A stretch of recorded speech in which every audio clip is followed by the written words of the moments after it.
Hello అండి. ఈరోజు వీడియోలో క్యాప్సికమ్ ఫ్రై రెసిపీ చూద్దాము. అది కూడా శనగపిండి వేసి చేస్తాము. చాలా బాగుంటుందండి.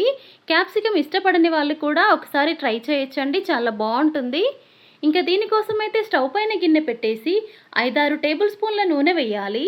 నూనె వేడెక్కిన తర్వాత పావు టీ స్పూన్ ఆవాలు, అర టీ స్పూన్ జీలకర్ర వేసి అవి చిటపటమన్నాక ఉల్లిపాయ ముక్కలు వేయాలి.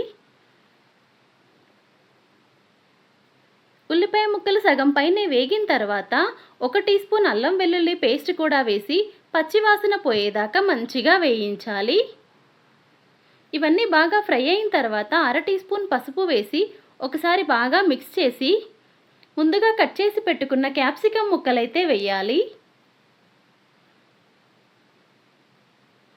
ఇక బాగా కలిపేసి మూత పెట్టి ఒక 5-6 నిమిషాల పాటు ఉడకనివ్వాలి. మధ్య మధ్యలో చెక్ చేసుకోండి, అడుగంటకుండా మాడిపోకుండా. ఈ 5-6 నిమిషాల్లో సగం పైనే ఉడికిపోతుంది క్యాప్సికము. ఇప్పుడు దీంట్లో రుచికి తగ్గట్టు ఉప్పు కారం వేయాలి. నేనైతే 1 టేబుల్ స్పూన్ కారము, 1 టీ స్పూన్ ఉప్పు, 1 టీ స్పూన్ ధనియాల పొడి, ఒక 3 టేబుల్ స్పూన్ల శనగపిండి, ఇంక ఇవన్నీ వేసి మంచిగా 1 నిమిషం పాటు వేయించాలి. శనగపిండి కూడా ఫ్రై అవుతుంది.